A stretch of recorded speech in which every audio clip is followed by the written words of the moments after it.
warahmatullahi wabarakatuh. Perkenalkan, nama saya Alia Putri Agustian. Investigasi latar belakang PT Goto Gojek Tokopedia Tbk melakukan merger. PT Goto merupakan hasil merger antara dua perusahaan raksasa di Indonesia, yaitu Gojek dan Tokopedia. Merger ini terjadi pada tanggal 17 Mei 2021.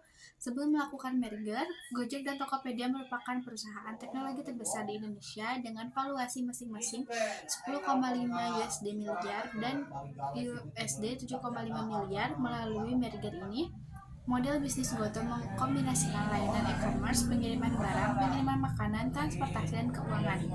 Alasan dilakukannya merger untuk memperoleh sinergi, diversifikasi, dan meningkatkan kapabilitas dalam menghimpun dana.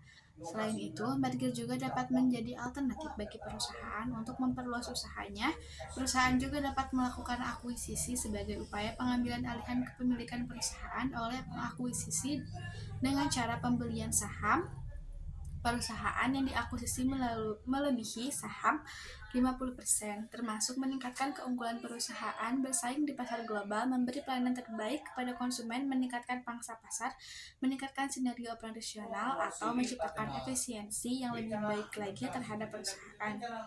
Tujuan merger untuk menciptakan keunggulan kompetitif, meningkatkan efisiensi, dan memperluas pangsa pasar perusahaan dalam layanan digital. Selain itu, merger ini juga diharapkan dapat memberi manfaat bagi perusahaan, investor, dan akademisi. Baik, assalamualaikum warahmatullahi wabarakatuh. Perkenalkan, nama saya Reni Sofiandi. Saya di sini akan membahas mengenai hasil analisis. Pada tahun 2020 terjadi penurunan sebesar 29,35%, walaupun di tahun 2021 dan tahun 2022 mengalami kenaikan dari angka tersebut menjadi 281%.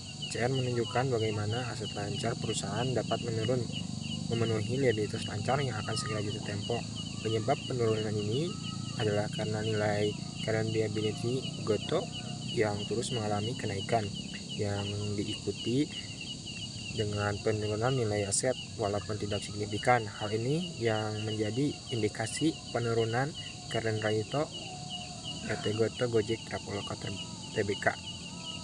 Berikutnya, pada tahun 2017 adalah 20,18%, sedangkan setahun sebelumnya akuisisi adalah 30,92%.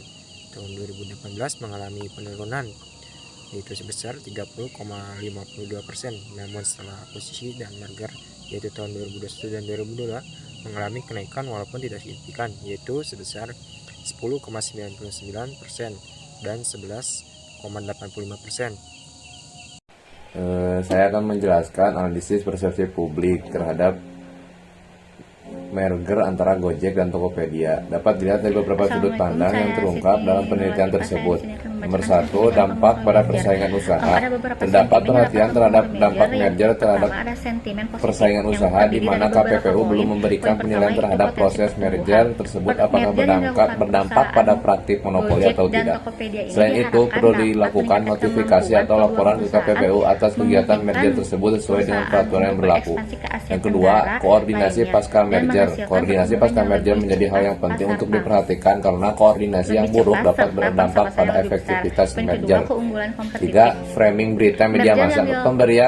Pemberitaan mengenai proses merger Gojek dan Tokopedia banyak dibingkai oleh media massa daring yang memberikan akses yang lebih mudah bagi pekerja media untuk membingkai pemberitaan. 4. Strategis taktis dalam menghadapi dunia persaingan. Merger antara Gojek dan Tokopedia dianggap sebagai strategis yang taktis dalam menghadapi dunia persaingan karena saling melengkapi dan tidak menciptakan monopoli.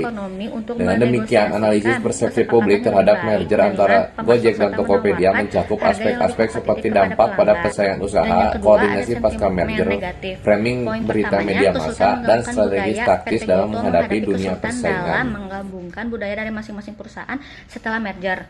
Gojek memiliki budaya yang menekankan pada kecepatan dalam menyelesaikan tugas, inovasi, komunikasi yang kredibel, serta membangun rasa bangga pada karyawan untuk meningkatkan kinerja dan loyalitas karyawan. Sementara itu, Tokopedia memiliki budaya yang memberikan kebebasan kepada karyawan dalam beberapa hal seperti berpakaian, pekerjaan, dan lain sebagainya, sehingga menghadapi kesulitan dalam menggabungkan budaya dari kedua perusahaan tersebut, karena budaya yang berbeda dapat mengaruhi cara kerja, komunikasi, dan interaksi antara karyawan. Poin kedua, sulit menentukan struktur organisasi. Setelah merger, perusahaan mengalami kesulitan dalam menentukan struktur organisasi yang tepat. Contoh, konkretnya adalah penentuan siapa yang akan menjadi pemimpin utama dari perusahaan baru, bagaimana tanggung jawab dan wewenang akan didistribusikan di antara para pemimpin, dan bagaimana struktur organisasi akan disesuaikan dengan tujuan dan visi perusahaan yang baru terbentuk setelah merger. Poin ketiga, ada meningkatnya hutang dan kerugian. Perusahaan menghadapi hutang dan kerugian setelah merger. Contohnya, setelah merger antara Gojek dan Tokopedia, perusahaan Goto mencatat kerugian bersih pada kuartal 1 2022 sebesar 6,61 triliun rupiah, meningkat 237,87% dari periode sebelumnya. Begitu juga dengan utang Goto, yaitu sebesar 16,61 triliun, meningkat 3,11% dari periode sebelumnya. Hal ini dapat terjadi karena adanya biaya yang dikeluarkan untuk proses merger, seperti biaya penggabungan sistem dan infrastruktur, biaya penggabungan karyawan, dan biaya lainnya. Selain itu, perusahaan juga dapat mengalami kerugian akibat penurunan kinerja bisnis, penurunan pendapatan, atau kesulitan dalam mengintegrasi operasi bisnis dari kedua perusahaan yang bergabung. Poin keempat, terlalu banyak diversifikasi. Terdapat permasalahan terkait terlalu banyaknya diversifikasi setelah merger. Sebelum merger, Gojek menawarkan 14 diversifikasi produk mulai dari GoFood, GoCar, GoSend, GoRide, GoMart, dan lain sebagainya. Sementara Tokopedia menawarkan jutaan produk yang dibagi menjadi 21 kategori, mulai dari pakaian, makanan dan minuman, kecantikan, kesehatan, elektronik, rumah tangga, dapur, dan lain sebagainya. Setelah merger, diversifikasi dari kedua perusahaan tersebut juga akan tergabung menciptakan portofolio produk yang sangat beragam. Hal ini dapat menyebabkan kesulitan dalam mengontrol perkembangan dari setiap produk yang mereka tawarkan, sehingga dapat menurunkan efektivitas kinerja dan pendapatan pada perusahaan.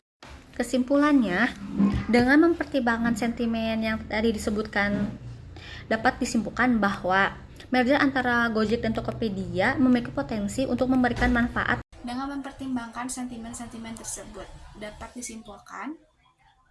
kesimpulannya dapat disimpulkan bahwa merger antara Gojek dan Tokopedia memiliki potensi untuk memberikan manfaat dalam hal pertumbuhan, keunggulan kompetitif, dan efisiensi operasional, namun juga menimbulkan beberapa permasalahan terkait budaya, struktur organisasi, keuangan, dan diversifikasi.